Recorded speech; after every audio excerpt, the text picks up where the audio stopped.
vamos conociéndonos un poco y tenemos una visión que sea un poco más dinámica que la vista del fondo negro, ¿no? O de alguna foto de perfil. Bueno, macanudo. Ustedes seguramente hoy esperaban poder encontrarse con la profesora Luz, pero Luz está con un pequeño problema de salud, que creo que es totalmente ocasional. Así que acordamos cambiar la clase y yo continúo un poquito con la parte histórica, voy a dar yo la parte de monarquía, y el jueves seguramente van a tener clase con Julia. Julia, como a veces tiene dificultades por el horario, lo que suele hacer es grabar su clase y colocarla en un video a disposición para ustedes. Eso tiene un inconveniente, que es la disminución en la posibilidad de interactividad, pero tiene la conveniencia de que si ustedes justo no pueden en un determinado horario, lo pueden correr y ya de hecho la clase la tienen subida. Bueno, no sé si alguno de ustedes estuvo explorando alguno de los videos que vimos ayer, de los videos que están en la solapa de la unidad 1 al final.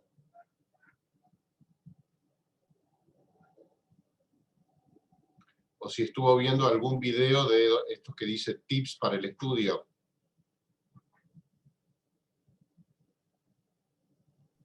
No, yo sinceramente no, profesor. Bueno, macanudo. No olviden empezar a pisar el acelerador.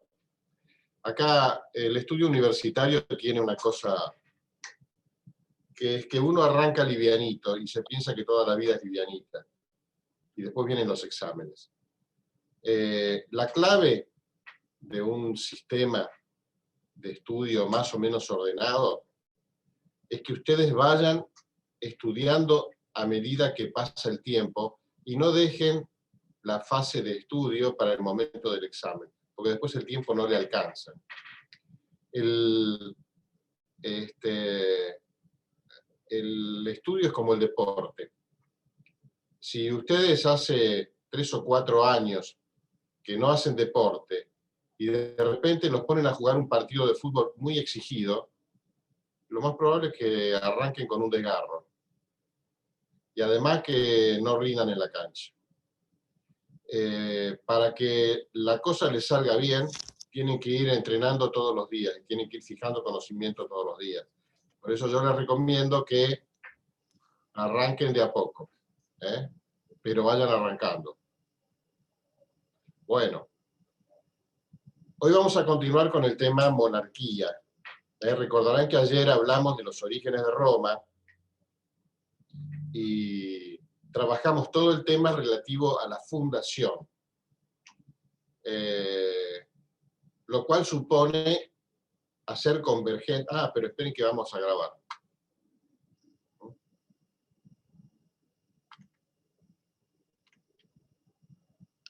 Muy bien, ya estamos grabando la clase de Derecho Romano sobre monarquía, el segundo tema importante de la unidad 2. No tema importante, quiero decir núcleo temático. El que vimos ayer era relativo a la fundación de Roma. Allí hicimos un proceso convergente de dos vertientes de interpretación de la fundación. Una es la vertiente propia de la leyenda, la que está relatada en la Eneida, escrita por Virgilio mucho tiempo después de la fundación, de hecho, y otra que es la historiográfica, derivada de todos los vestigios históricos, arqueológicos, que dan parte de cómo puede haber sido el origen real de Roma. En cualquier caso, hacíamos partir el origen de Roma, en la fundación, en el 753 a.C., el 24 de abril, la fiesta de la diosa Pales. Y dijimos que la primer fase de desarrollo de la Roma, de la primer Roma era la del modelo de una ciudad-estado, al estilo de lo que es la polis en Grecia. Nosotros teníamos la civitas o civitas en Roma, que tenía un modelo prioritariamente monárquico. Así que este primer periodo, voy a hacer algunas presentaciones, este primer periodo monárquico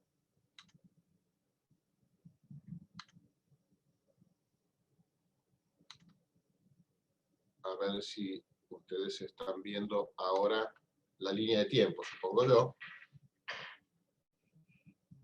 Lo habíamos marcado como la fase que está aquí en color verde agua, la monarquía, que comienza desde el momento mismo de la fundación y se extiende hasta el nacimiento de la República en el año 509, cuando cae el último rey, Tarquino el Soberbio, un rey etrusco. Bueno, aquí tienen representadas con estas líneas de punto o de trazo las dos dinastías que componen el periodo monárquico. La primera dinastía es la dinastía latino-sabina. Son 4 reyes de origen latino-sabino. ¿Por qué lo marcamos como una dinastía en conjunto? Porque recordarán que la fundación de Roma, en parte, estaba justificada como un proceso de alianza entre latinos y sabinos para oponerse al proceso de avance y dominación que tenían los etruscos. Así que durante este primer periodo, los latinos y los sabinos se muestran como pueblos dominantes. Pero ocurre que ya después del cuarto rey Ancomarcio, el cuarto rey de la dinastía latino-sabina, parece que los etruscos finalmente pasan al frente como grupo dominante dentro de la ciudad-estado, y aparecen 3 reyes sucesivos de la dinastía etrusca.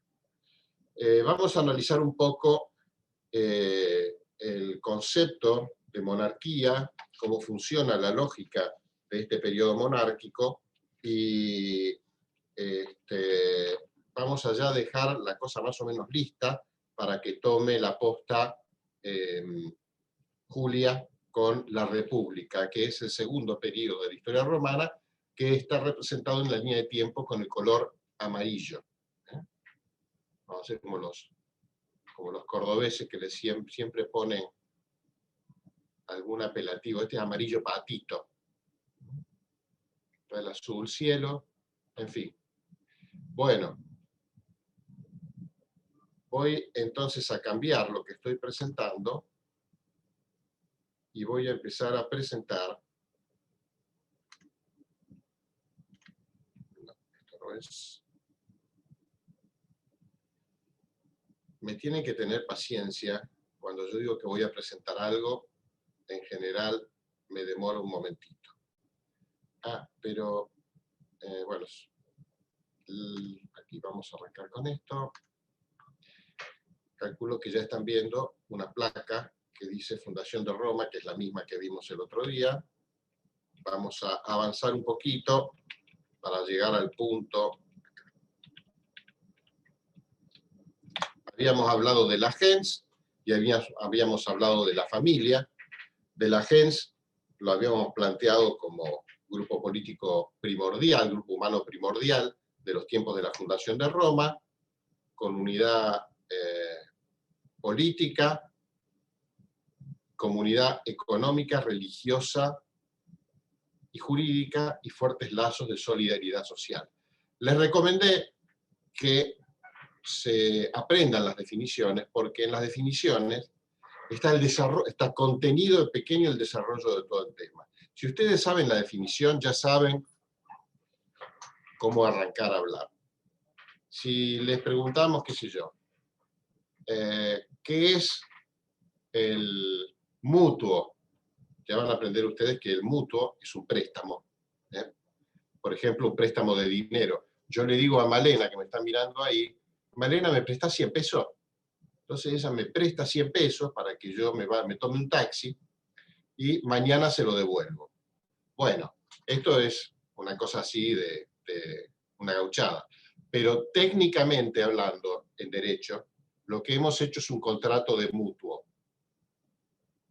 El mutuo, estoy dando un ejemplo de definición, es otra cosa. El mutuo es un contrato real por el cual un sujeto llamado mutuante o prestamista le entrega a otro llamado prestatario una determinada cantidad de cosas fungibles y consumibles para que éste, en propiedad, para que éste las consuma y restituya luego igual cantidad y calidad de esas cosas. Ustedes se aprenden esa definición, se saben todo de mutuo, porque después lo que tienen que hacer es ir desarrollando de a poquito cada palabra de la definición. Por ejemplo, es un contrato real, ahí ya tienen para hablar 10 minutos, con esas 2 palabras, contrato real, explicando de qué se trata. Bueno, esto les va a pasar a lo largo de toda la carrera, no solamente en Derecho Romano. Cuando estudien Derecho Civil, pero les va a pasar totalmente. Cuando estudien Introducción, lo mismo. Hay que ir aprendiéndose las definiciones porque eso ayuda a el desarrollo completo de todos los temas. Bueno, vimos la definición de gens, y luego hablamos de la familia y establecimos el parecido que hay entre el modelo de familia romana y el modelo de Estado romano. Lo cierto es que, bueno, en este proceso de desarrollo, que hace de Roma una unión de gens y de familias, el primer modelo de gobierno que queda estatuido luego de la fundación de Rómulo es el modelo monárquico. ¿Qué es lo primero que vamos a decir? Que nosotros llamamos a este periodo, este primer periodo de la Civitas, de la ciudad-estado, monarquía, porque lo que se destaca es la figura del rey. Recuerden que, para aquellos que hayan visto formación de la ciudadanía o alguna de estas materias, a lo mejor han estudiado los modelos de gobierno según Aristóteles. Aristóteles distinguía: en el gobierno de uno lo llamaba monarquía, el gobierno de varios lo llamaba aristocracia, y el gobierno de todos lo llamaba democracia. Por eso nosotros hablamos de democracia como gobierno del pueblo. Tenía también algunas formas distorsionadas esta forma de gobierno. La monarquía, cuando se corrompía, se transformaba en tiranía. La aristocracia en oligarquía y la democracia en demagogia. Pero aquí estamos hablando, según el modelo de Aristóteles, de una monarquía, porque el que gobierna es uno, que es el rey. Pero en realidad, ya vamos a ver, que la forma con la cual se construye el primer gobierno de Roma es principalmente monárquica, pero en realidad hay otros órganos de gobierno que actúan junto con el rey y que tienen un estilo aristocrático y un estilo democrático, y todos conviven y coexisten, dando lugar a lo que Santo Tomás de Aquino llamaba un modelo de gobierno mixto. ¿Cuáles son los órganos de gobierno de la Civitas? En primer lugar, el rey representa el elemento unipersonal, dominante, es verdad. La figura más visible de todo el modelo monárquico es el rey, pero convive con un órgano de corte aristocrático, el Senado. La palabra Senado deriva de senex, que significa anciano. De allí viene también la palabra senil. Cuando uno le dice, este tipo está senil, es porque ya los años le están llevando los pensamientos y no está razonando bien. El Senado, y finalmente estaba la Asamblea Popular, cuyo nombre es los comicios. Los comicios. El rey, el Senado y los comicios conformaban un tipo de gobierno articulado entre sí, o mixto, si bien destacamos la figura del rey, que es la más visible, la figura más visible de todo el sistema. Vamos a hablar un poquitito del rey. Vamos a decir primero que nada que el rey ejerce un tipo de poder que vamos a llamar imperium. Ustedes figúrense que en la antigüedad el poder político y el poder militar estaban profundamente fusionados. Es más, la primera manifestación del poder era la fuerza. Con lo cual, normalmente los gobernantes eran los jefes militares que conquistaban o defendían poblaciones. Casi todos los estados de la antigüedad eran guerreros. Algunos específicamente conquistadores. Roma fue un pueblo conquistador, evidentemente. El que vence en la batalla era llamado por los romanos imperator. Imperator significa vencedor en la batalla. Y de allí deriva el concepto de imperium, que era la primera percepción de poder que tuvieron los romanos. Imperium. Este primer poder teñido de lo militar tenía algunas características, que las voy a comentar rápidamente. Las van a encontrar en el texto de cátedra, pero si no están en el libro de Di Pietro. Este imperium era un poder originario. ¿Por qué originario? Porque es un poder que se tiene por sí, no le fue entregado de otro. En cambio, en la República, ya lo van a ver ustedes el próximo jueves, en la República ya no hay rey, hay magistrados. Y los magistrados no tienen un poder originario. Tienen un poder que les entrega el pueblo de Roma. Es un poder delegado. En el caso del rey, no. Ellos interpretaban que el rey tenía el poder, el imperium, por sí. En segundo lugar, es un poder unitario. ¿Qué quiero decir con esto? Que no es una suma de atribuciones que conforman el imperium. Al contrario. En todo caso, es un poder principal que tiene el rey, del cual se derivan algunas funciones que se pueden distinguir. Por ejemplo, dentro de un ratito les voy a hablar de cuáles eran las atribuciones del rey.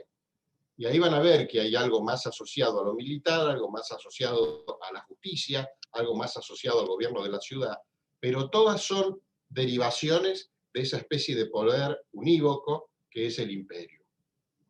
La tercera característica es que es un poder absoluto. ¿Qué significa absoluto?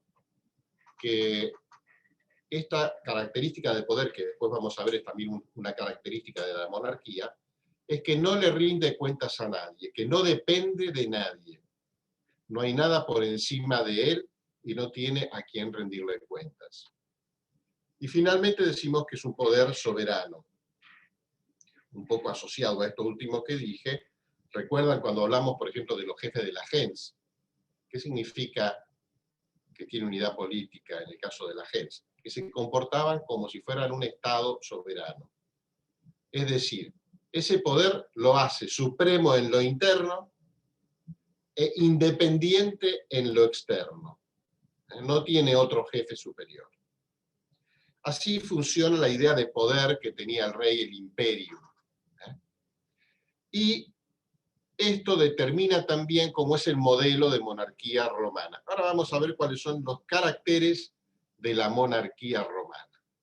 Lo primero que vamos a decir es que, por derivación del carácter absoluto del imperio, la monarquía era una monarquía absoluta.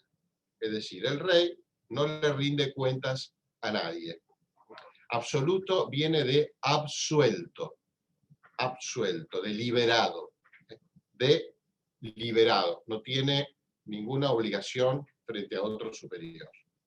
En cambio, los magistrados de la República sí tenían que rendir cuentas cuando terminaban su función, ¿no? Aquí ya estoy insinuando diferencias entre república y monarquía. La segunda característica es que la monarquía era vitalicia. ¿Qué quiere decir esto? ¿Alguien se anima a decirme qué significa? De por vida puede ser. De por vida, Leandro, correcto. De por vida. Quiere decir que se es rey hasta la muerte, en principio. Digo en principio porque por ahí puede pasar otra cosa. El último rey, Tarquino el Soberbio, no se murió, lo echaron. Bueno, pero como lógica funcional, la monarquía es vitalicia, es decir, se es rey desde que se asume hasta la muerte. Es hereditaria. ¿Qué significa que es hereditaria? no interpreten hereditario como que se transmite de padre a hijo. Eso es una especie, eso es heredar por la sangre. ¿Tiene que ver con que el rey nombra al sucesor? Exactamente, exactamente, Lautaro. El rey designa a su sucesor. Es una herencia más de tipo testamentaria. Así funcionaba la familia. Eso creo que lo comentamos ayer cuando hablamos de la familia. El rey designa a su sucesor, lo transforma en su heredero. Y algunos agregan la característica de que es sagrada. ¿Qué quiere decir esto? Que cuando uno atenta contra la persona del rey, se entiende que comete sacrilegio. Los sacrílegos eran reos de muerte instantáneo. Cualquiera que cometía sacrilegio podría ser matado.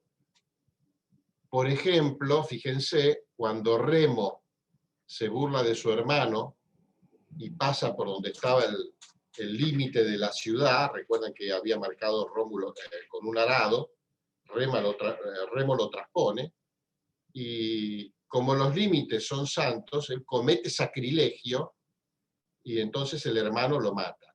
Bueno, cuando decimos que la monarquía es sagrada, quiere decir que cuando alguien atenta contra el rey, se entiende que es autor de sacrilegio y puede ser reo de muerte.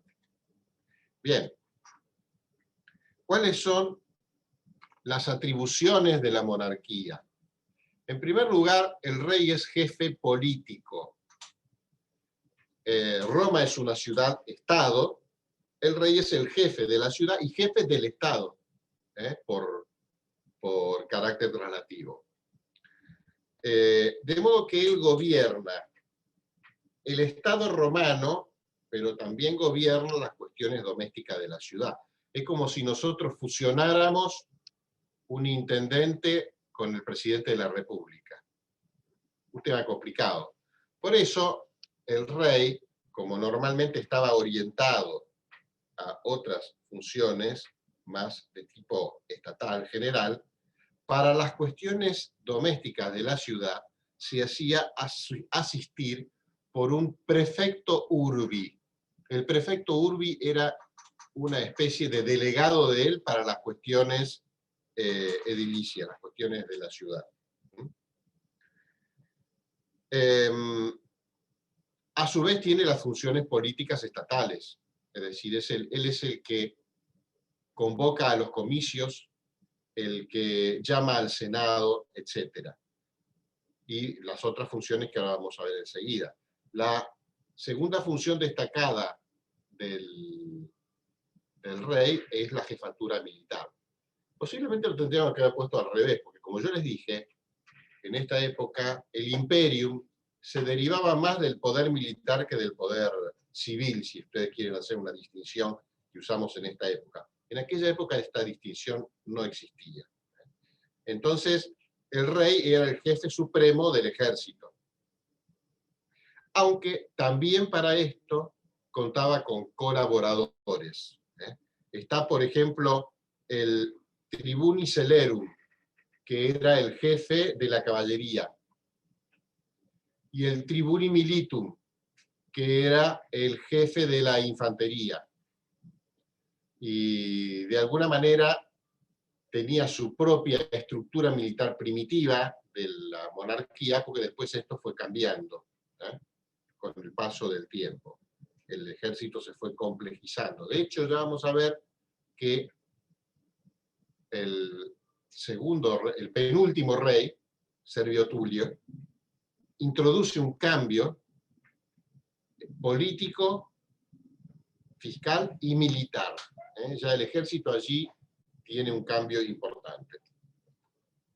Es también juez supremo, porque el rey se encarga de administrar justicia. No existía, como tenemos hoy en cualquier república, la división de poderes. Bueno, en la República Romana tampoco hubo propiamente división de poderes. Si bien es cierto que había algunos magistrados que tenían a su cargo la administración de justicia.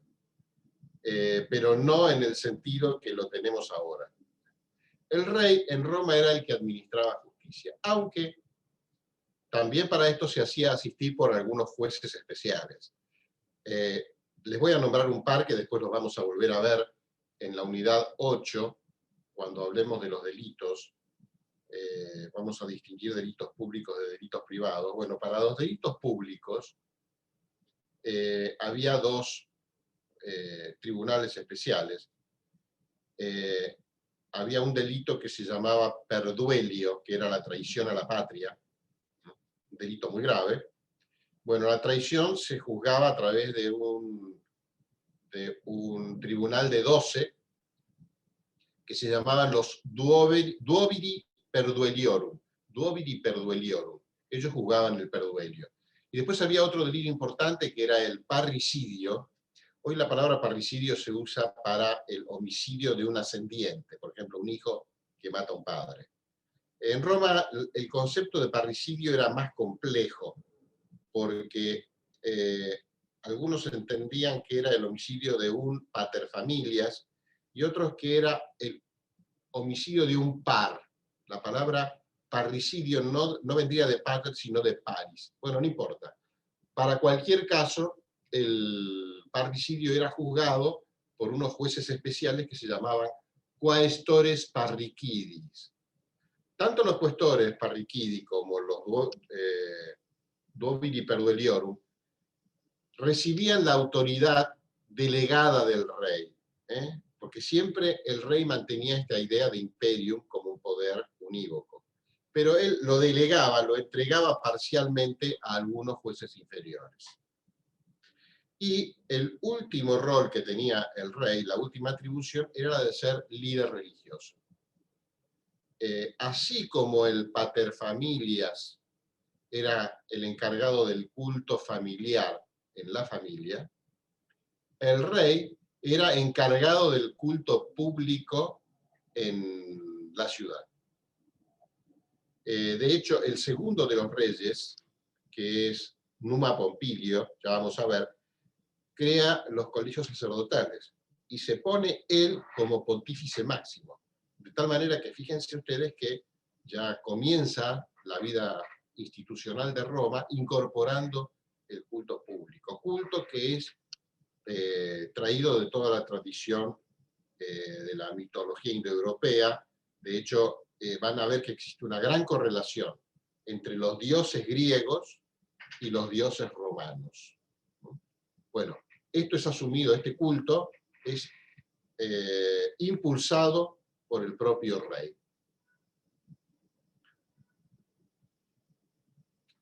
Algunos dicen que durante la monarquía el rey ejerció también una función legislativa y que habría dictado leyes. Específicamente son unas leyes que habría dictado Rómulo, que se las habría hecho votar a los concilios, a los comicios, y que habrían recibido el nombre de leyes regias. Bueno, nosotros no aceptamos esto, no creemos que haya habido leyes regias o leyes propias de la monarquía, porque en la monarquía la única fuente de derecho fue la costumbre, ya lo dijimos la semana pasada. La costumbre venía siendo fuente de derechos desde la gens. Bueno, eso se va unificando y se transforma en la fuente de derecho de Roma, apoyada en la tradición y la costumbre de los antepasados, las mos maiorum. Así que en la Roma monárquica no hubo leyes. Es cierto que cuando hablemos de los comicios vamos a ver que ellos cuando votaban leyes, pero la palabra ley no tiene el mismo sentido que hoy. Ley es lo que dispone el comicio. Hoy, en cambio, entendemos la ley como una disposición general y abstracta. Ya vamos a explicar un poquito qué es eso. Así que estas leyes regias para nosotros no existieron. Bueno, vamos a hablar un poquito de el desarrollo de la historia monárquica, que como dijimos tiene dos dinastías. Una primera dinastía latino-sabina, que como ustedes ya saben, está integrada por Rómulo, el primer rey romano, queda consagrado rey en el momento que mata a su hermano. Digamos, proclamación justificada, porque realmente había fundado Roma y tenía toda la atribución como para instituirse como primer rey, sin contar que desde el punto de vista de la tradición, él vendría hasta a tener origen divino. De hecho, no se sabe muy bien qué pasa con Rómulo.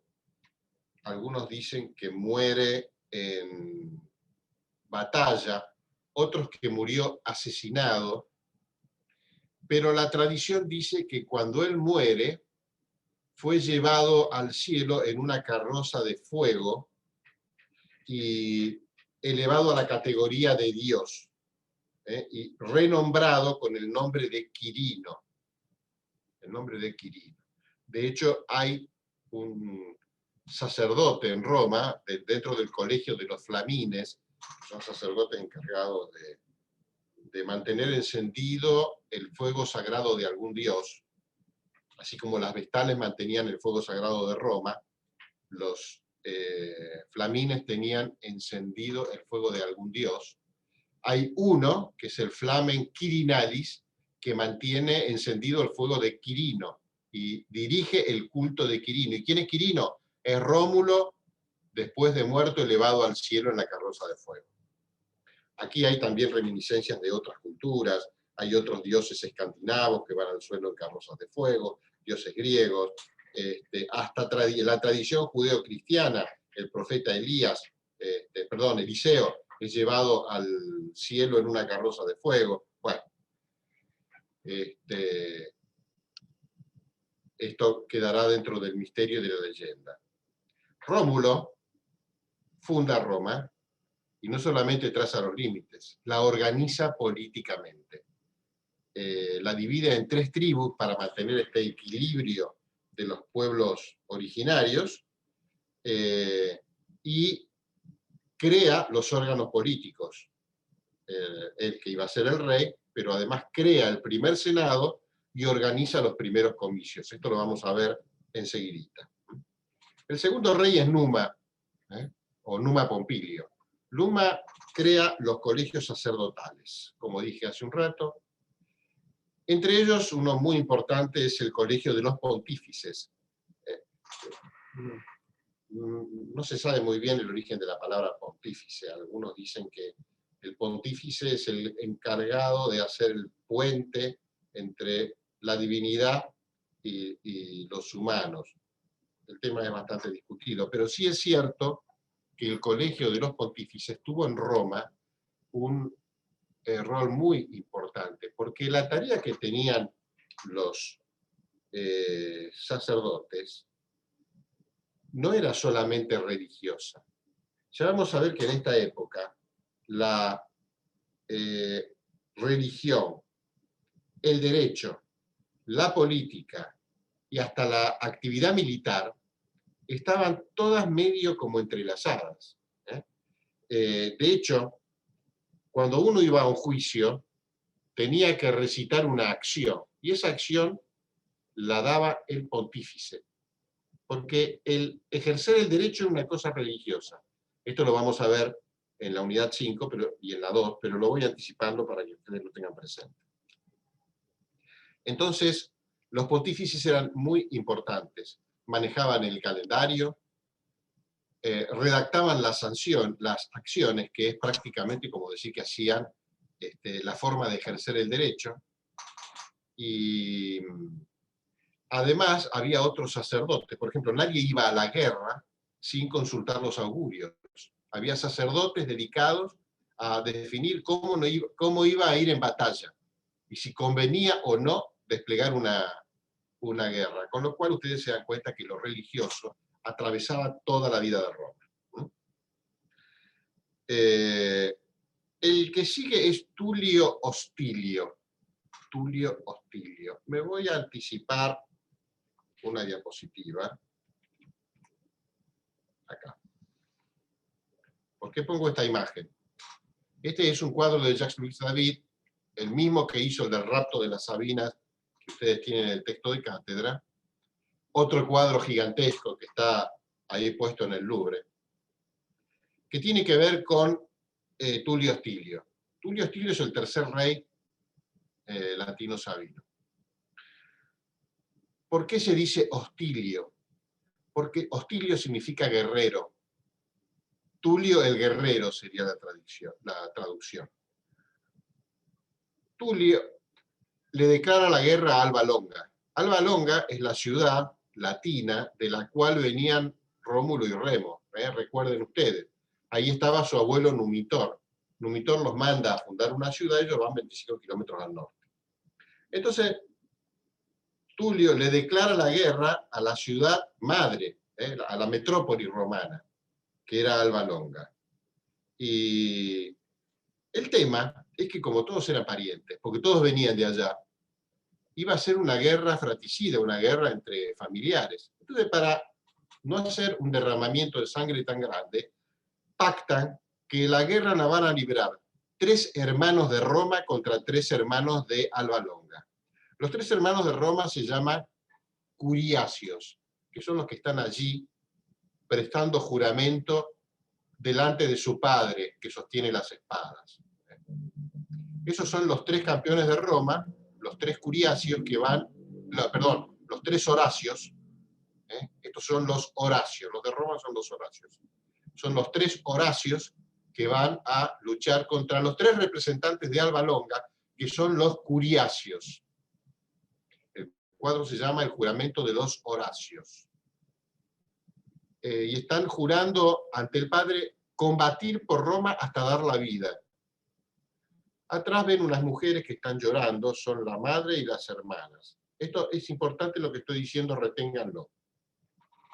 La cuestión es que se libra esta batalla entre los 6 combatientes, 3 de Roma, 3 de Alba Longa. Mueren todos, menos un romano, un Horacio, que es el que le da la victoria a Roma sobre Alba Longa. A partir de ese momento, la ciudad de Alba Longa es evacuada, todos los ciudadanos de Alba Longa se van a Roma como latinos, y la ciudad de Alba Longa es destruida, incendiada y se le echa sal para que no vuelva a construirse nada encima.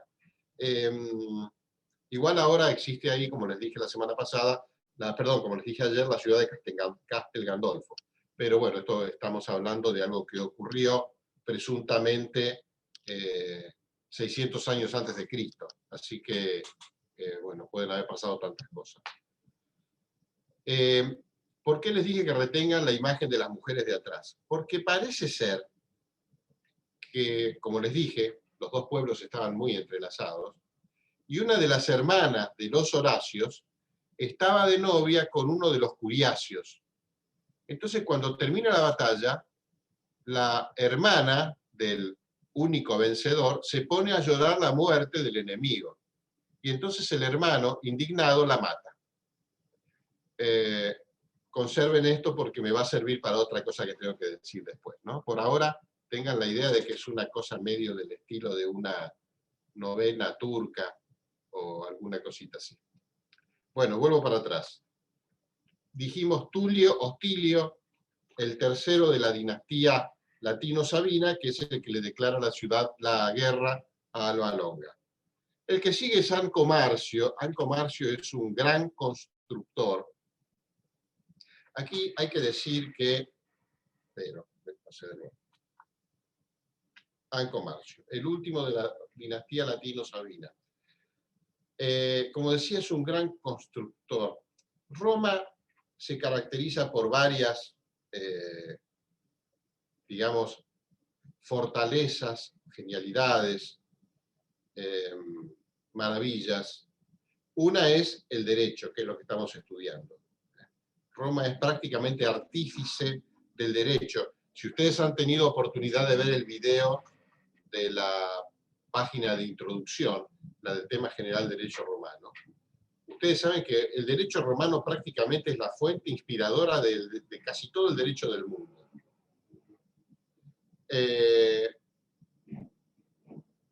además de la potencia jurídica, está la potencia cultural. Roma hace un aporte al desarrollo de la cultura extraordinario. Además está lo militar.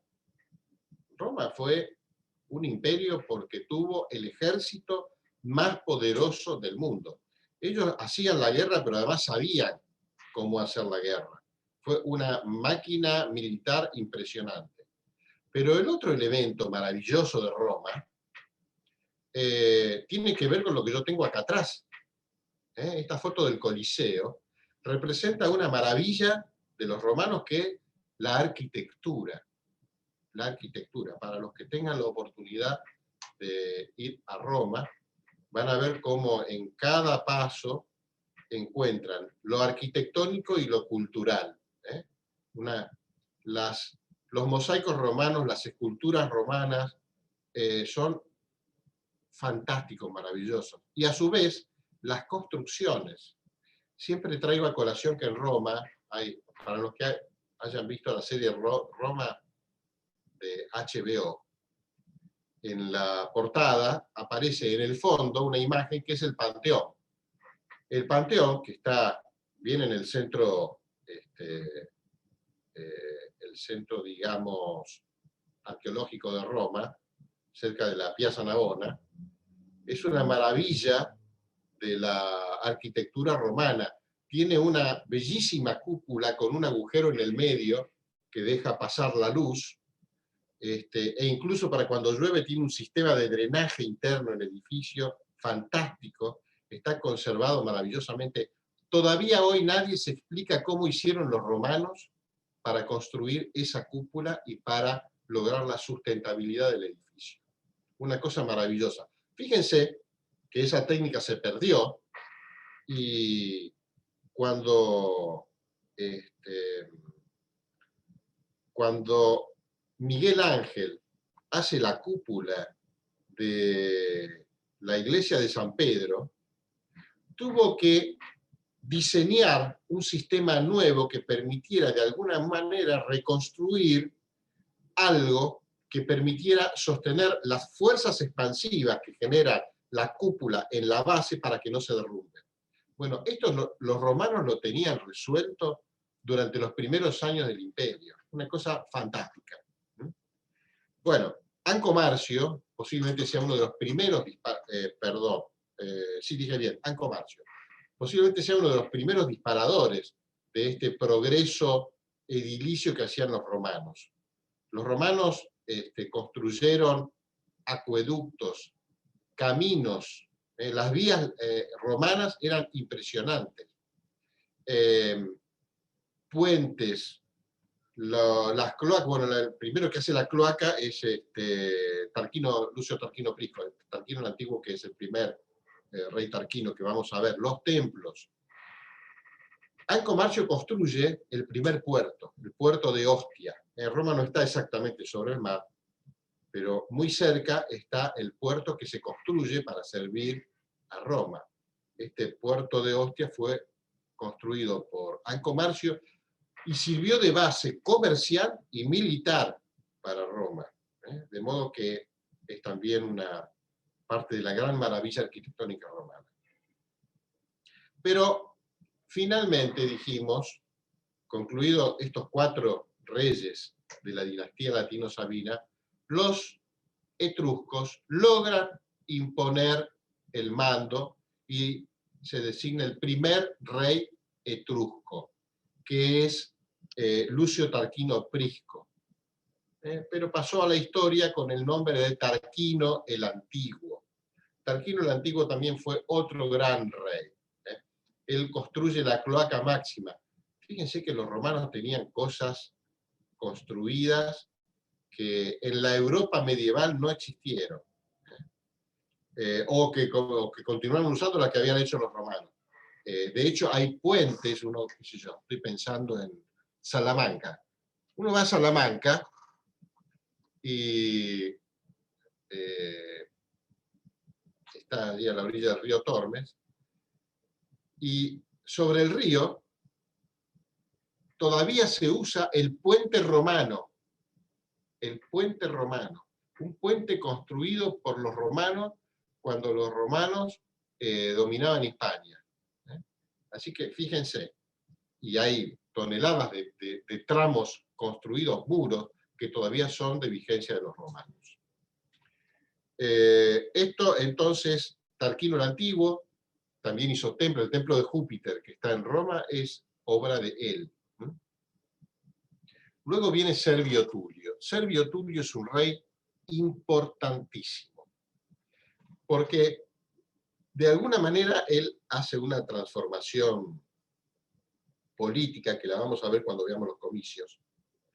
Pero esta transformación política es lo que posiblemente haya desembocado en el surgimiento de la República. Nosotros el tema de la República lo estamos viendo así como, lo vamos a ver cuando hablemos del último rey, como una cosa que ocurrió porque lo echaron a Tarquino el Soberbio. No se sabe, ahora vamos a hablar de él. Lo más probable es que haya sido una transformación paulatina, porque Servio Tulio cambió el sistema de gobierno.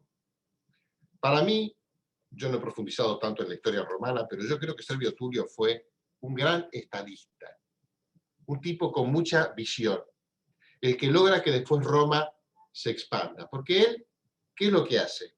Inventa una cosa que es un instrumento de gobierno que todo Estado tendría que utilizar. El censo.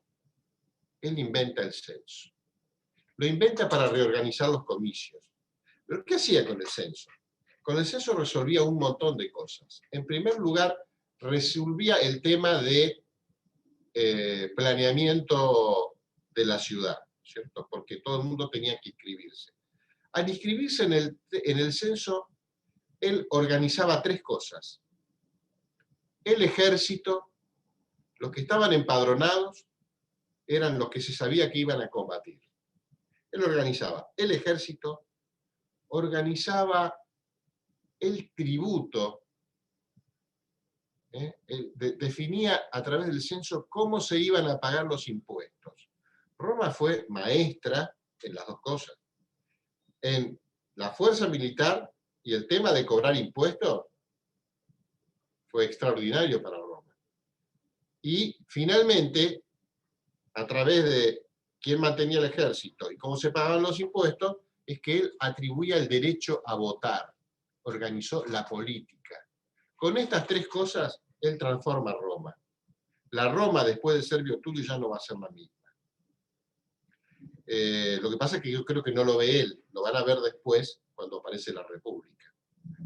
Y el último rey es el rey de la transición, Tarquino el Soberbio, que según la leyenda fue expulsado.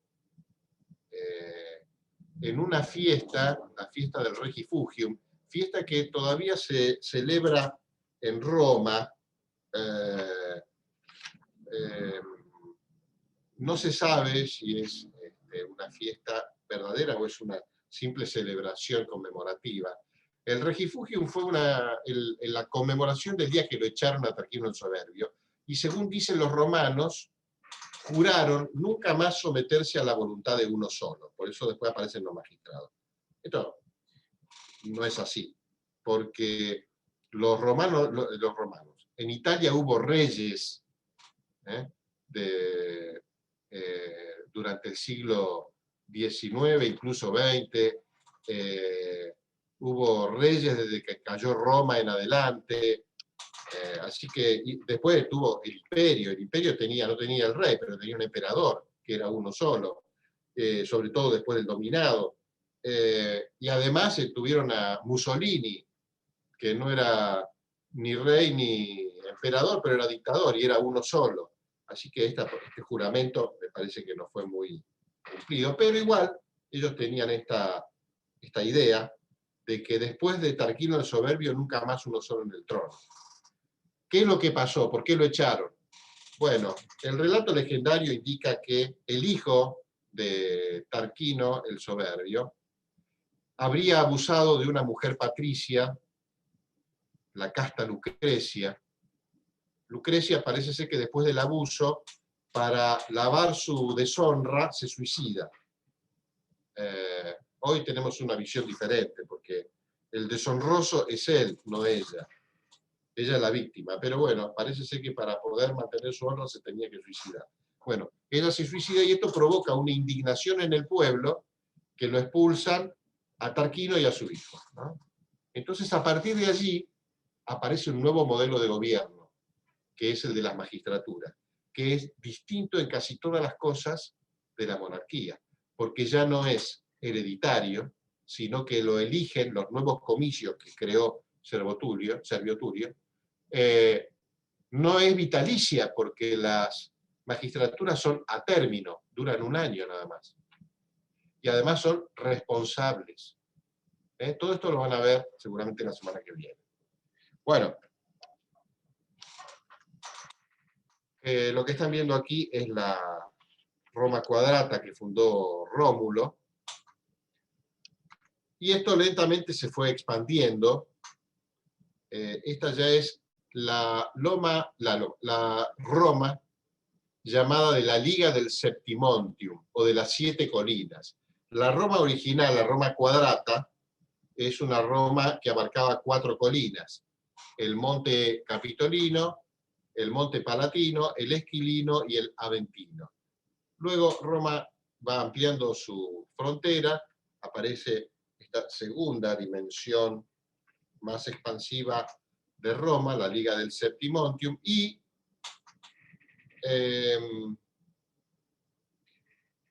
Rómulo, en su organización original de la Roma Quadrata, no solamente la define geográficamente, también la define políticamente.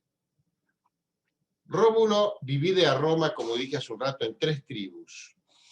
3 tribus representantes de los, o herederos de los primitivos pueblos originarios de Roma. Y a cada tribu le da un nombre tomado del que dirigía cada uno de los pueblos. La primera tribu es la tribu de los Ramnes o Ramnenses, que toman ese nombre, son los latinos. Toman ese nombre porque quien era jefe de los latinos era Rómulo. De Rómulo se deriva Ramnes o Ramnenses. Los sabinos tenían por jefe a Tito Tasio. Por eso a los sabinos se los llama titienses. Son aquellos que tenían por jefe a Tito Tasio. Y los etruscos tenían por jefe a Lucumón. Por eso se los llama lúqueres. Estas 3 tribus son 3 tribus puestas en paridad. Las 3 tenían el mismo poder para establecer un equilibrio entre los 3 pueblos. Por eso, cada una de estas tribus tenía la misma conformación interna. Cada tribu estaba integrada por 10 curias. ¿Y qué era una curia? La curia era una reunión de 10 gens. Parece que es una cosa demasiado simétrica que todos los pueblos tuvieran la misma cantidad de gens. Posiblemente no. Seguramente Rómulo, para lograr el equilibrio, eligió de cada pueblo 100 gens. A cada grupo de estas 100 gens los dividió en 10 curias. Entonces cada tribu tenía 10 curias y 100 gens. En total, 300 gens originales de Roma. Habría más, pero no lograron incorporarse a esta primera estructura política. Retengan esta idea de las 3 tribus y de las curias y las gentes, porque así se arma el primer senado y los primeros comicios. Vamos a ver cómo Profe, estaba... Sí, adelante. ¿podría repetir lo que son curias? La curia es una reunión de 10 gens o gentes. ¿Recuerden qué era la gens? Sí. La gens era el grupo primordial de la historia de Roma. Bueno, cuando se funda Roma, cada uno de estos pueblos originales, los latinos, los sabinos y etruscos, estaba integrado por una reunión de gens. De cada uno de estos pueblos, Rómulo toma 100 gens. y las agrupa de a 10. Este grupo de 10 gens se llama curia. El último renglón de lo que están viendo en la pantalla dice que cada curia tenía 10 gens. Y la reunión de 10 curias hacía una tribu. Cada tribu tenía 10 curias y cada curia tenía 10 gens. Es decir, que en cada... esto lo tendría que tener gráfico yo para que se viera más fácil.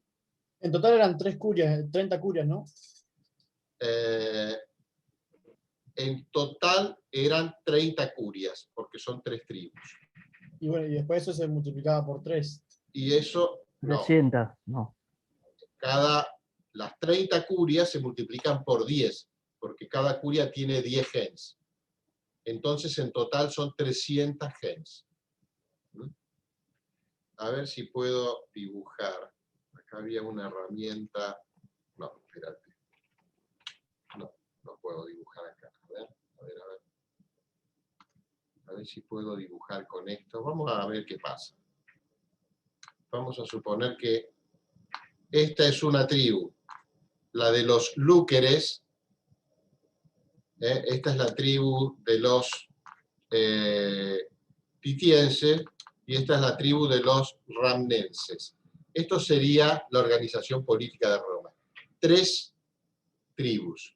En cada tribu hay 2, 3, 4, 5, 6, 7, 8, 9, 10 curias.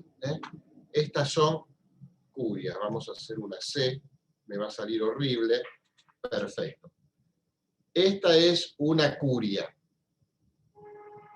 Y a su vez, dentro de cada curia, vamos a tomar esta del medio, había 10 gens. Bueno, esto ya dibujar con este lápiz es como caminar para atrás con chancleta. Bueno, hagan en cuenta que hay 10. Cada una de estas es una gens. 10 gens hacen una curia. 10 curias hacen una tribu. En total hay 3 tribus, 30 curias y 300 gens. ¿Se entiende esto?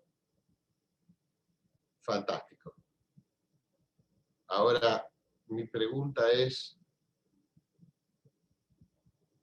vamos a borrar los dibujos porque si no, esto va a ser un lío. Borro todos los dibujos, Ahí estamos. Entonces, sí, qué bueno que está esto, nunca lo había usado.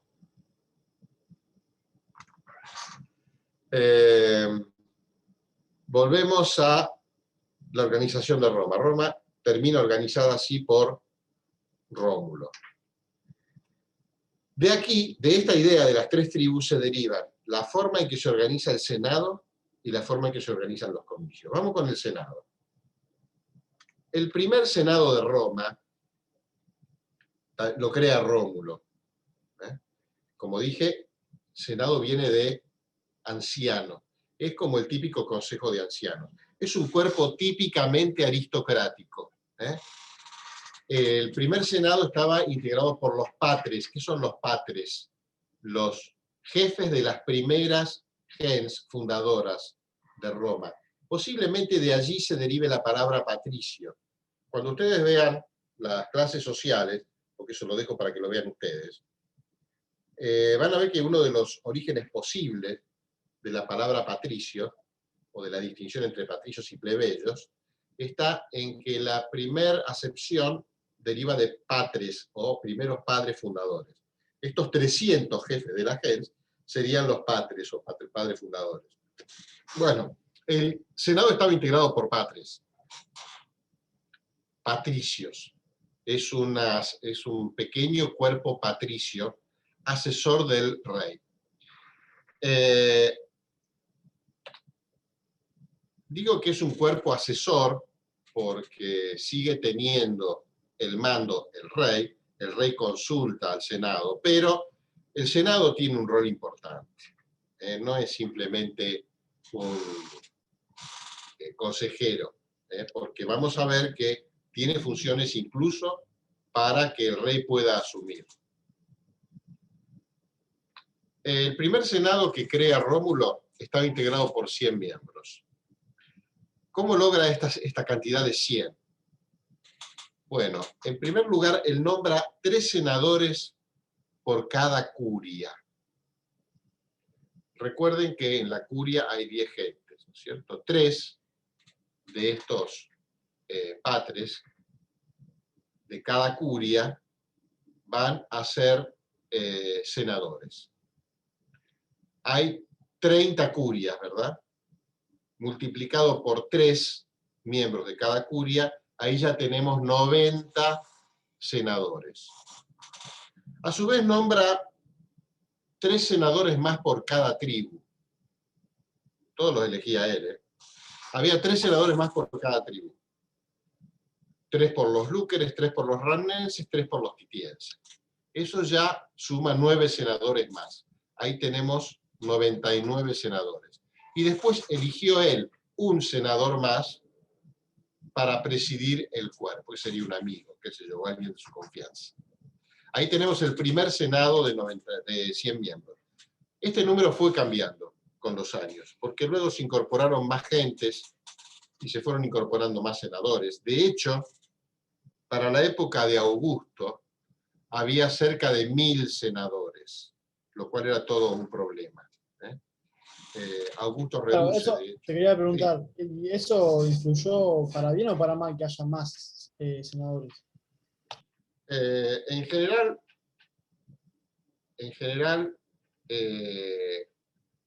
si vos lo ves desde el punto de vista de la capacidad de deliberación que tiene el cuerpo, es malo que haya más.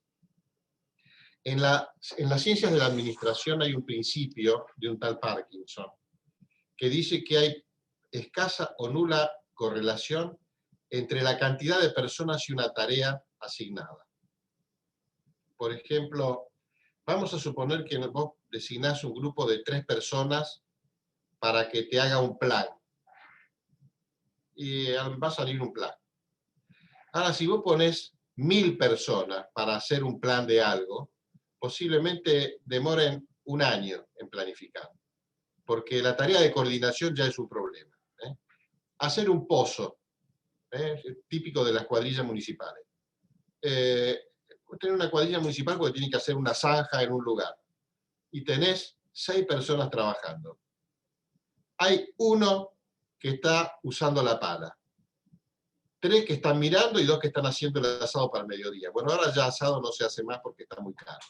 Pero la verdad que si vos hubieras mandado 2 personas, te hacían el mismo pozo y posiblemente la misma cantidad de tiempo. Por eso yo personalmente descreo de cuerpos legislativos o deliberativos demasiado numerosos. En la Argentina tenemos una Cámara de Diputados monstruosamente numerosa, para lo que sirve para complicar los debates. Profe, Sí, por eso también es que se busca siempre que el Estado sea chico y no tan numeroso. sí, nosotros en eso le estamos errando. Bueno, Si justamente ustedes van, nosotros por no, ejemplo, ¿ustedes vieron la serie Borgen? Borgen se llama. En Netflix. Bueno, es una serie que tiene que ver con el gobierno de Dinamarca. ¿No sabéis lo que son los dinamarqueses? Una belleza. Primero, un gobierno pequeño, coordinado por pocos miembros. Miembros que son el Ejecutivo, representativos de todas las fuerzas políticas, aún en el Ejecutivo. Después tenés un Parlamento que es pequeño comparado con el nuestro. Y son un país mucho más poderoso y desarrollado que nosotros. Entonces vos decís, ¿cómo es este asunto? En algo nos estamos equivocando. Pero bueno, se ve que para la época en que comenzó el imperio, los romanos tenían el mismo problema que nosotros y tenían un senado excesivamente numeroso. Encima, Julio César, para congraciarse con los pueblos conquistados, incorporó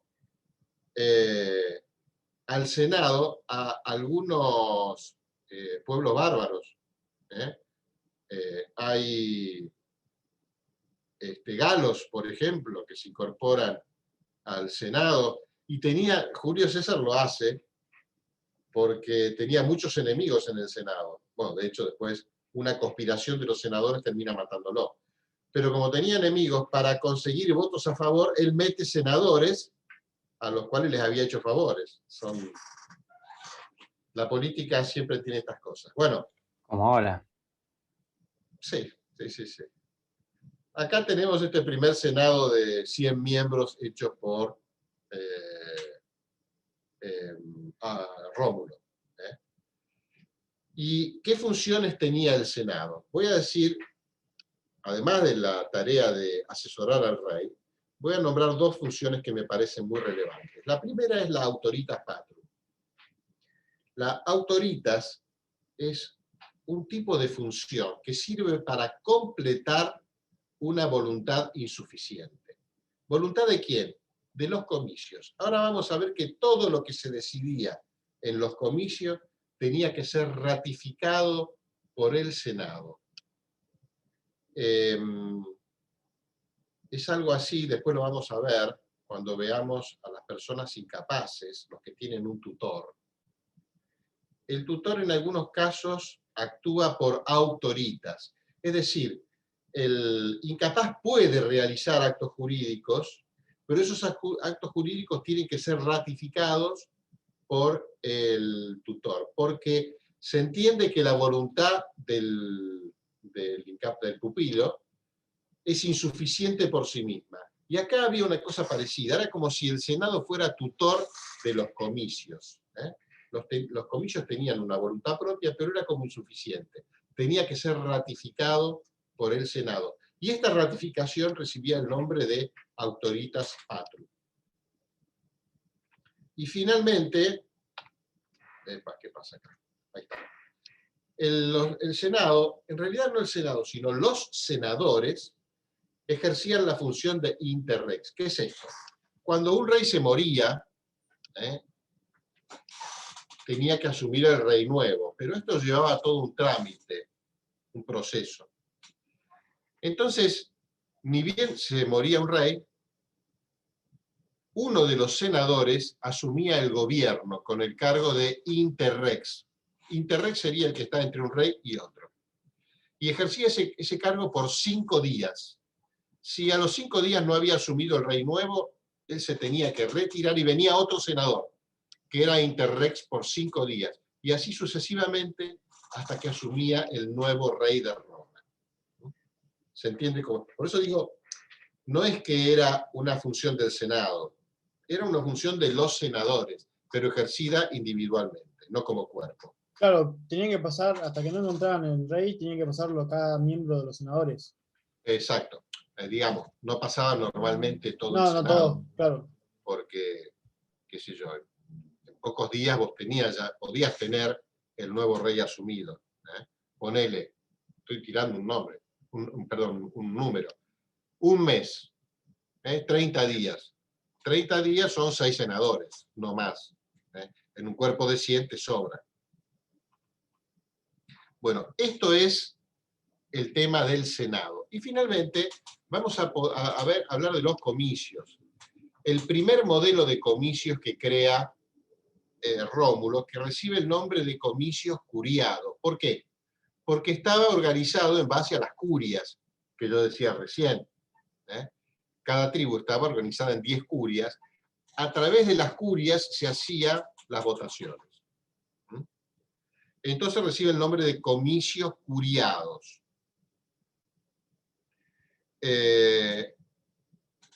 Hubo en Roma 3 tipos de comicios. Los primeros fueron estos de Rómulo, comicios curiados.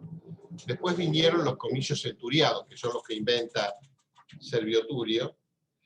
Y después, en la República aparece otra categoría de comicios, que eran los comicios tribados, comicios por tribus. Pero ya no eran estas tribus originarias o fundacionales de Rómulo, sino unas nuevas tribus territoriales, 4 en la ciudad y y otras 31 tribus en el campo, tribus rústicas, el cual hace un total de 35 tribus, que votaban en forma territorial, magistrados territoriales. Pero esto todavía no lo vamos a ver. Me interesa que arranquemos con los comicios curiados. ¿Por qué? ¿De dónde viene el nombre curia? Para algunos la palabra curia viene de coviri, que significa el conjunto de varones. Viri es varón. Y efectivamente en ese momento todo estaba en manos de los varones. Estamos en plena época del patriarcado. Y los varones eran los que iban a la guerra. Por eso había en la organización de las curias también un sentido militar. Cada curia debía aportar 10 jinetes y 100 infantes al ejército, que salían de la gens que lo integraban.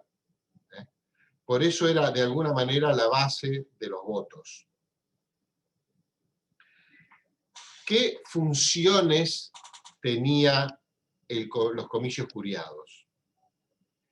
Lo primero que vamos a decir, además del origen del nombre, es que era una asamblea popular. Era una asamblea popular entre comillas, porque era una asamblea patricia.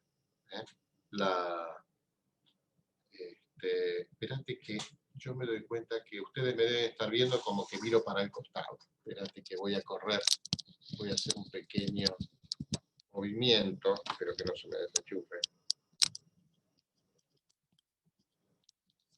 Bueno, creo que ahí me van a ver como mirando más de frente. Bueno, decía,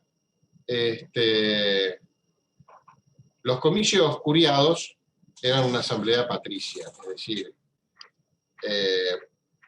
estaba integrada por patricios, lo cual excluye del grupo a todos los plebeyos, a toda la plebe. No obstante, era de base democrática, era una asamblea. ¿Qué funciones tenía? Algunos dicen que tenía funciones selectivas porque se votaba al rey. Otros dicen que tenía funciones legislativas porque habría votado leyes, que habrían sido las leyes regias. Y otros dicen que tenía funciones judiciales. ¿De dónde viene esto que tenía funciones judiciales? Si recuerdan, hace un ratito les mostré el cuadro de los Horacios y los Curiacios, perdón, del juramento de los Horacios, que atrás del padre que sostenía las espadas estaban las mujeres de la familia. Les dije también que una era novia de un Curiacio, que por llorar al hermano, al novio, muerto, el hermano la mata. Conclusión.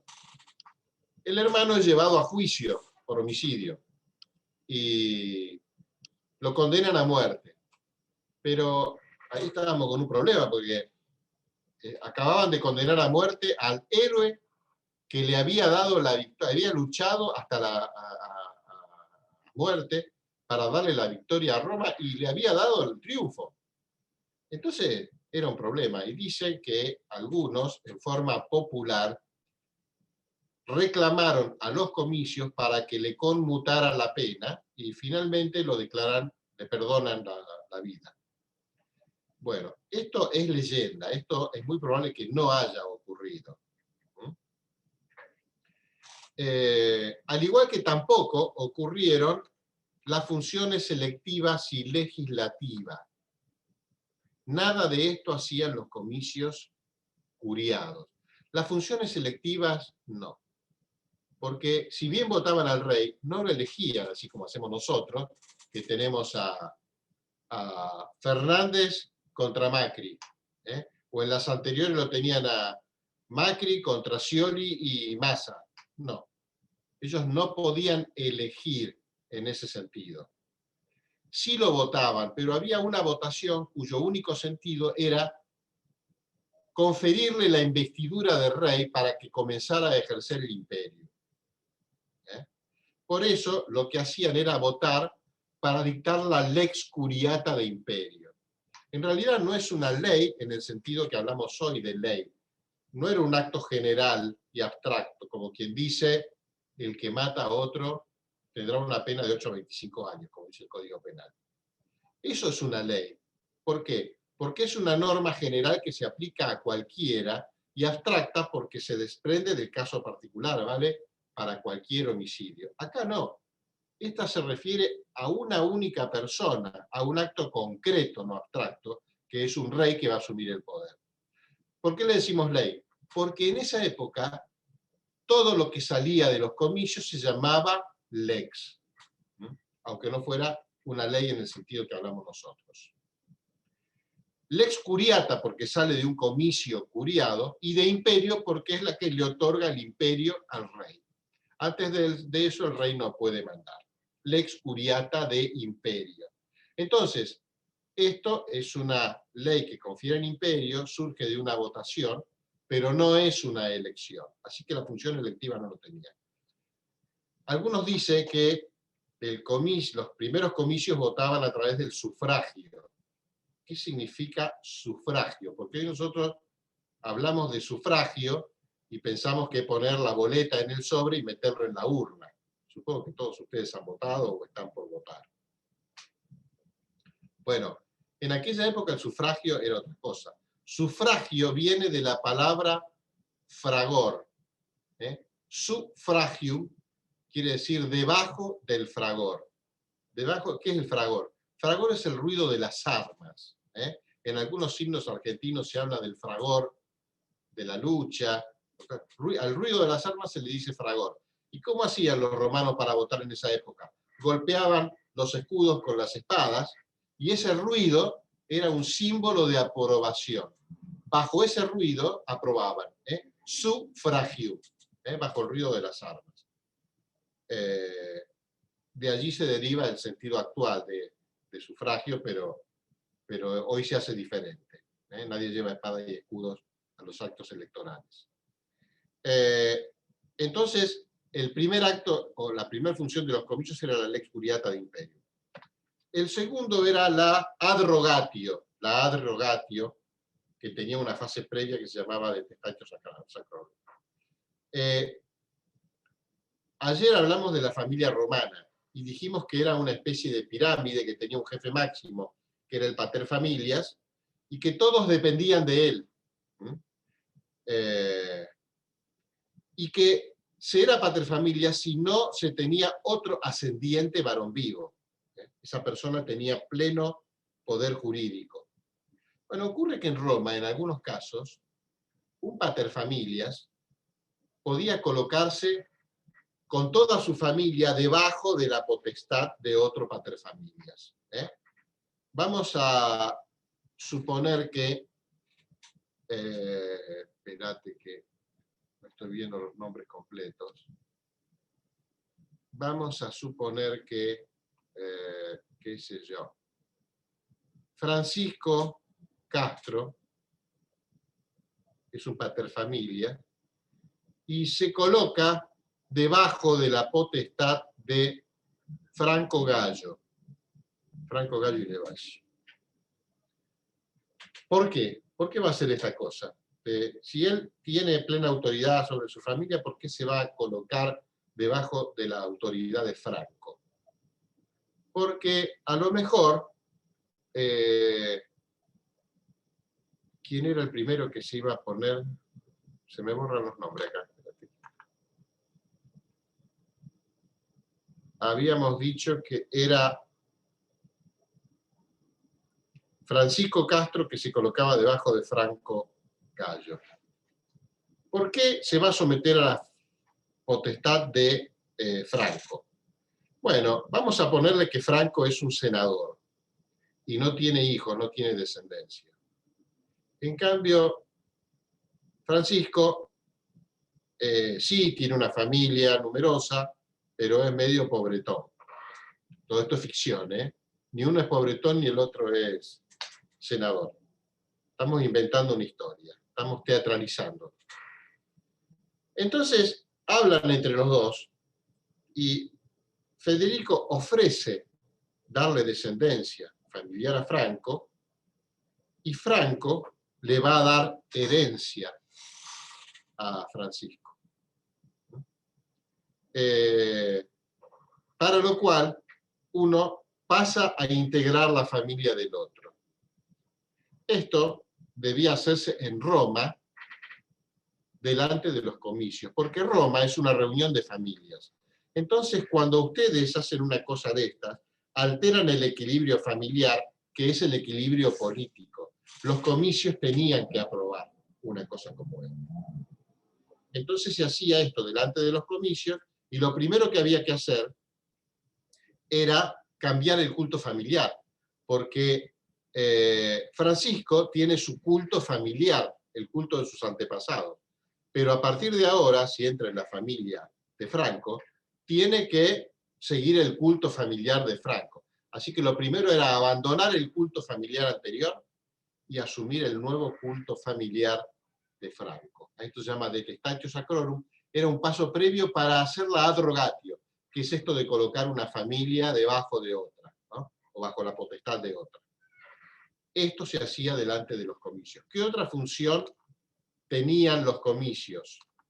Intervenir en los testamentos, porque era la continuidad de la familia. Todo lo que tenía que ver con la familia tenía que ser aprobado por los comicios. De la misma manera que los comicios aprobaban la designación del nuevo rey. El heredero del rey tenía que ser aprobado por los comicios, como el heredero de la familia tenía también que ser aprobado por la Claro, perdón, profe, te interrumpa, porque sí. cada de estas tres órganos, digamos, del rey, comicios y senado, cada uno tenía su postura para que el rey asumiera a su cargo. Exactamente. Ahora pasamos a eso. Agrego simplemente alguna función más que tenían los comicios, como el coptatio, que era la incorporación de una nueva gens a una curia.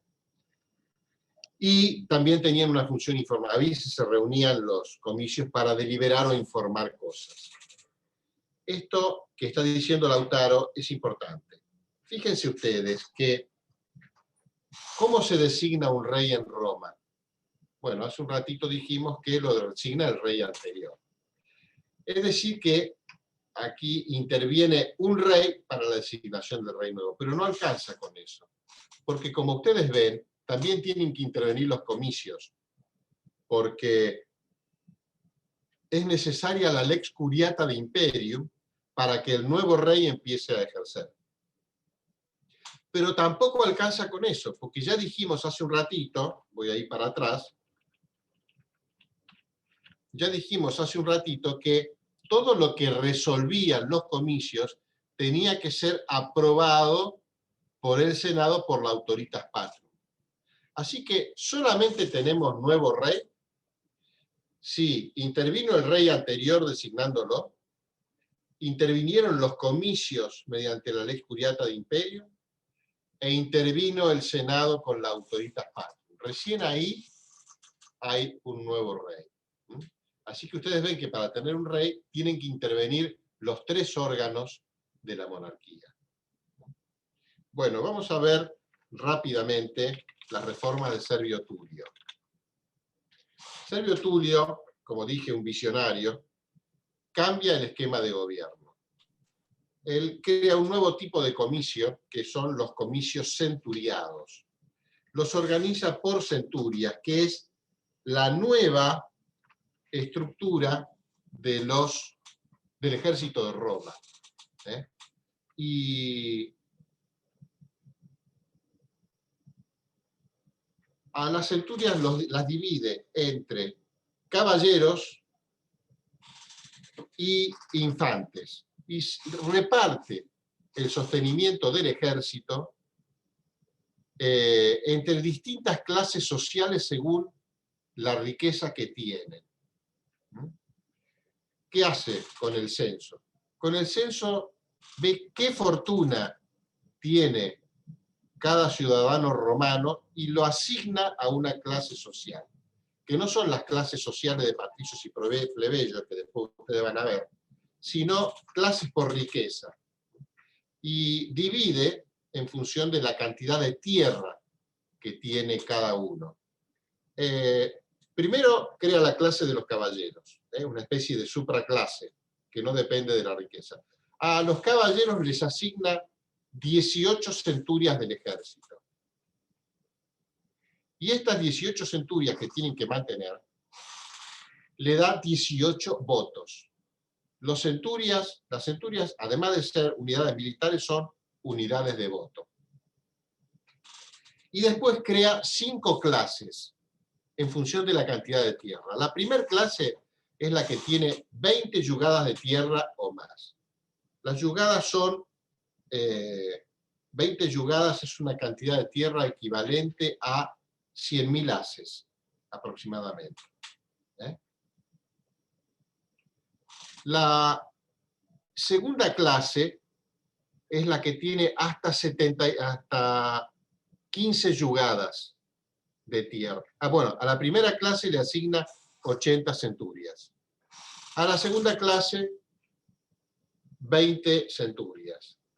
A la tercera, que son los que tienen hasta 10 yugadas de tierra, le asigna 10 yugadas o más de tierra, hasta 15, les asigna 20. Lo mismo la cuarta clase y la quinta clase, que son los que tienen menor cantidad de tierra. A todos ellos en conjunto les asigna 30 centurias, que son 30 votos. Y después crea una infraclase, que son los que no tienen tierra.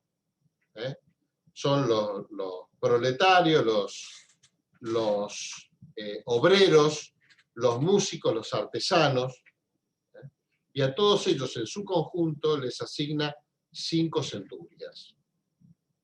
¿Qué es lo particular de esta reforma? Que la estructura de reparto de votos y de sostenimiento del ejército está vinculada a la riqueza. Y fíjense ustedes que una cosa muy interesante es que entre las dos primeras clases, los caballeros y la primera clase, suman 98 votos. Y todas las otras clases juntas, sumadas, suman 95 votos. ¿Esto qué quiere decir? Que ya si se ponen de acuerdo las dos primeras clases, que son los más ricos, la decisión está tomada. A esto se le dice timocracia o plutocracia, es decir, el gobierno de los ricos. Efectivamente, si bien en algún sentido es una democracia porque todos votan, es una democracia orientada a la decisión en base a la riqueza.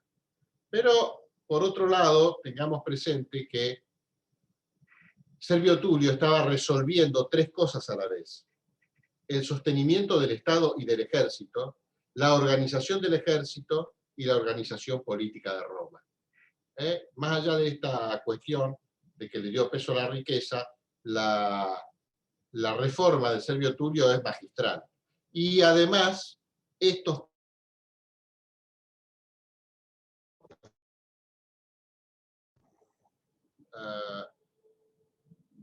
me parece que hubo algún problemita con la cámara, así que creo que no me están viendo, ¿puede ser? No, no lo estamos viendo, profesor. Bueno, vamos a ver si puedo reiniciar la cámara. Bueno.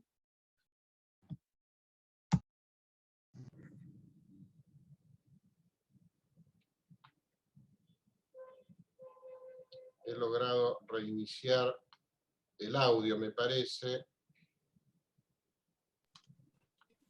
Vamos a ver si reinicio. Espérate. Si logro reiniciar la cámara. Ahora sí. Bueno, no sé qué pasó. Me parece que hay un cable flojo. Les venía diciendo, estos comicios tuvieron todas las funciones que no tuvieron los comicios curiados. Estos empezaron sí a hacer elecciones, tenían funciones selectivas y empezaron a elegir a los magistrados de la República. Tuvieron funciones legislativas, La primera gran ley, si ustedes se fijan en la línea de tiempo de la República, es la ley de las 12 tablas, año 450 a.C. Esta ley fue votada por los comicios centuriados. Y también parece que sí empezó a ejercer funciones de apelación en los casos de condena criminal. Bueno, yo voy a dejar aquí. Aquí ya tenemos visto cómo Rómulo estructuró el primer modelo de monarquía y cómo se desarrolló hasta que comenzó la República. Quedarían por ver dos temas para agotar este primer bloque temático de la monarquía, que son las clases sociales y los colegios sacerdotales.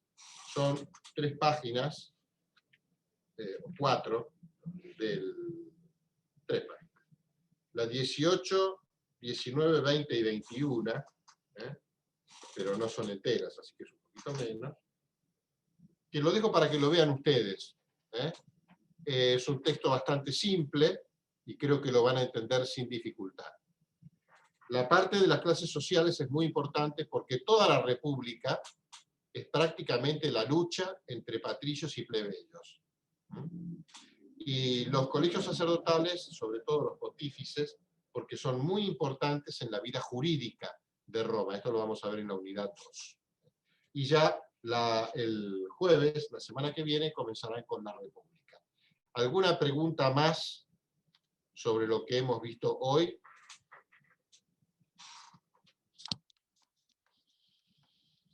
Ahí vamos a cambiar el ángulo. Ahí está. ¿Alguna pregunta que les haya quedado? Igual, si tienen más dudas, si no las quieren expresar ahora, las pueden ver después en el foro de la unidad 1. No se olviden de consultar allí cualquier duda que tengan, porque la duda de ustedes puede ser la duda de otro, y la respuesta sirve para todos. Bueno, si no hay, a ver qué tenemos en el chat. Mira, justamente Agustín había aclarado. 3 tribus, 30 curas, 300 gentes. Efectivamente, es así. Bueno, si no hay más dudas, me despido. Yo supongo que nos veremos más o menos dentro de 15 días. Vayan estudiando el contenido de la materia. Recuerden lo que les dije sobre ir viendo de a poco. Miren las clases de Sway. Voy a hacer una pequeña cosita. Quiero presentar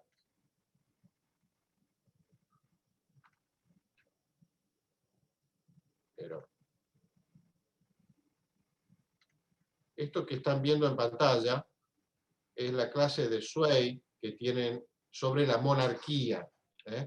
Péguenle una mirada porque les va a resultar muy útil. Aquí le he cambiado el formato. El formato permite... Espérate que justo lo que hice es...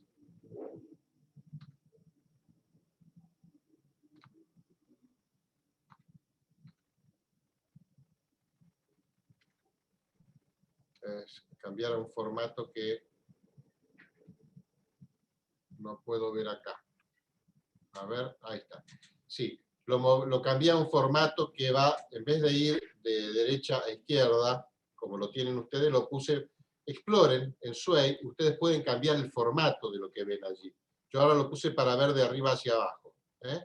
Aquí tienen una explicación de estos aspectos que señalé recién. Volvemos con el tema de la definición. Acá está aclarado el tema de la definición de gens que vimos ayer. Acá esto es interesante. Funciones que hay que empezar a aprender. Una cosa es enumerar y describir, otra cosa es distinguir y comparar. Familiarícense con esto porque lo vamos a usar a lo largo de toda la carrera. Después, el tema de las tribus y las curias, qué significa caracteres y qué significan atribuciones. Fíjense. Bueno, acá hay un video sobre los comicios que es bastante malo, porque lo tomé de internet, no es muy bueno, tiene faltas de ortografía, pero por ahí les viene bien pegar una miradita. Y aquí está lo de las clases sociales y los colegios sacerdotales. ¿Qué hay que lograr? Cuando terminen este punto, fíjense si ustedes pueden responder a estas premisas que están acá. Así como ayer vimos las de la Fundación de Roma, hoy les planteo estas que están acá para el tema de la monarquía. Y finalmente, acá no se lo ve bien a Einstein, espérate que, bueno, sí lo van a ver bien cuando lo vean en forma horizontal. Einstein decía, si no puedes explicárselo a un niño es porque no lo sabes. Traten de explicar todo lo que van estudiando. Porque si no, es como si no lo supieran. Bueno, y acá está el tema de la monarquía y el saludo final. Bueno, si no hay más temas para ver, me despido hasta dentro de 15 días. La semana que viene van a tener, no en vivo, porque no se conecta, sino que le va a dejar unos videos subidos, van a tener con Julia, la parte de República. Cualquier duda, la comparten en el foro de esta unidad. Y la semana que viene, entonces, van a tener el jueves con Julia y el viernes con Luz, ahí sí estarían comenzando la unidad 2. Muy bien, les deseo un muy buen fin de semana. Dejamos de grabar y hasta muy pronto. Muchas Gracias. gracias. Muchas gracias. Hasta mañana. Hasta luego. Buen Chao. Hasta luego.